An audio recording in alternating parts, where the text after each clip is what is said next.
This is Optimal Finance Daily, episode 1448, The Starbucks Predicament by Lauren Keyes of tripofalifestyle.com.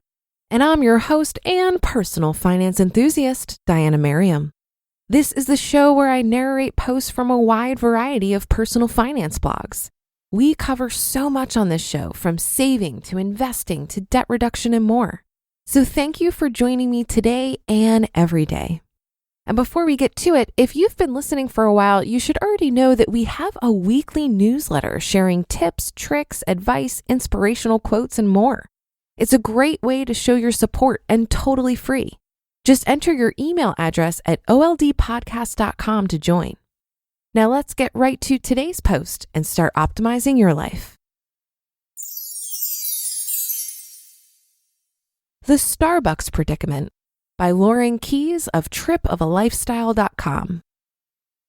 When we moved back to Florida following our honeymoon in 2015, I felt rejuvenated and ready to get back into the workforce. I spent about 2 months interviewing for different positions around town before landing a pretty good gig at a local web marketing startup.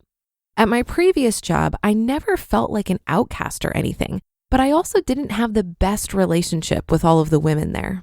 Since I was the most recent hire among my new, mostly female office mates, I was eager to try and fit in. So when I was invited to join them on an afternoon walk to get Starbucks around the corner, I quickly accepted. What I didn't realize was just how frequent these trips would be and how much buying even a tall iced coffee would add up. But I also didn't want to give up the opportunity to bond and vent during these coffee breaks. Welcome to my Starbucks predicament.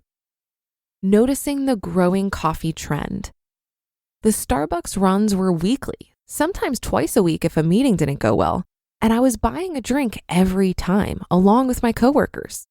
Luckily, this job came with a pay increase compared to my last, so we all made enough money that a coffee from Starbucks didn't really feel like a luxury, even though it most certainly was. After all, at the office, we had a Keurig, several K-cup flavors, and a variety of creamers, including non-dairy milk, to make a free cup of coffee anytime we wanted. We even had diet sodas and teas in the office fridge if we wanted a different kind of afternoon pick-me-up.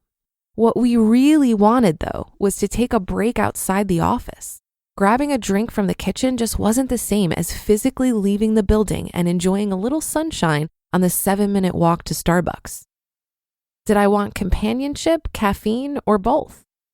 I made a lot of internal excuses about increased stress, a need to fit in, and the low cost of my drink, which I believed for a few months. I needed the caffeine to get through the afternoon. I needed a break from the fluorescent lights and blue screens. I needed to tell my coworkers about the latest email exchange I had with a target. I also needed my coworkers to like me, and I was worried that I wouldn't be invited if I didn't join in on the consumption. So my Starbucks habit continued, and I dutifully accompanied my coworkers whenever the need struck. It took me longer than I'd like to admit to actually recognize the wastefulness and address it because Steven and I don't really track our spending in excruciating detail. We prefer to focus on the big picture by looking at our change in net worth once a month. And honestly, this one expense didn't have a noticeable effect on that number. But I slowly became more aware of my excessive spending by noticing how often I had to load my Starbucks account with another $20. Spending that doesn't impact your budget.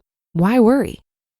You may think I'm a crazy person for feeling my spending habit growing out of control, even while I certainly wasn't wrecking our finances. I mean, after all, it was just coffee. But my internal spending sensor wasn't broken. It was working perfectly for how I've tuned in over the years. Our goal since graduating college has been to save more and spend less in an effort to reach financial independence at a young age. We see the value of our efforts every month when our net worth graph increases, and that motivation keeps us plowing down the path to freedom. While I certainly could have kept spending what I was at Starbucks without totally derailing our long-term financial goals, it didn't feel as good once I thought about the irony of this bad habit. I was spending money as a way to mentally escape from work when I could have been using it to slowly buy freedom from that work in the first place. I decided to try to cut back on my Starbucks consumption, but something still loomed over me. Would my coworkers still include me if I stopped ordering? No order turned out to be no problem. Even though I bought coffee a lot less frequently, I still walked with my coworkers to the corner Starbucks every week, and our friendship continued uninterrupted. Come to think of it, this wasn't the first time I've experienced this phenomenon, albeit for different reasons. Stephen and I almost never drink alcohol, mostly because we just don't like it all that much, although it certainly saves money and calories too. At times, it can feel a little awkward to constantly say, no thanks, or I'll just have water, but it's never really impacted our relationships with friends and family. True friendship shouldn't have an obligation or a price tag attached to it, so don't feel pressured to spend more money than you want just to enjoy those relationships. Our favorite low-cost activities to do with friends and family include going on walks, not just to Starbucks, watching movies, playing games, and even sharing home-cooked meals together. It's normal to be a little nervous about eschewing wasteful and unnecessary spending in the face of social pressure, hence my Starbucks predicament. But it felt so much better to just enjoy the time with my coworkers without the guilt of feeling like I have to buy something to validate being with them. Be brave and try it for yourself next time. You just listened to the post titled The Starbucks Predicament by Lauren Keyes of atripofalifestyle.com. I love how Lauren experimented with her assumptions in this simple Starbucks story. What she really wanted was a walk, a break, and a chat with work friends. But like many of us in our desire to be included, she seems to think at the beginning of the story that she couldn't have this without partaking in the consumerism part of the Starbucks run. The solution? She just tried it and saw that her assumptions were wrong and that she didn't feel left out at all. Human connection is incredibly important, and I see many people fear the loss of friendships if they cut back on spending. I would encourage you here to think of yourself more as a trailblazer for human connection and get a bit more creative with how you get this need met. While your coworkers might invite you for a Starbucks run, why don't you invite them to take a walk with you to the park next to your office and enjoy some homemade baked goods you brought in? While your friends might invite you out to dinner, why don't you invite them over to your place for a potluck and game of catchphrase? When I decided that I wanted to spend less money during socializing, I took it upon myself to be proactive, creative, and resourceful in dreaming up fun ways to spend time with the people I love. By taking the initiative and inviting people to join me, I made it really easy for them to say yes.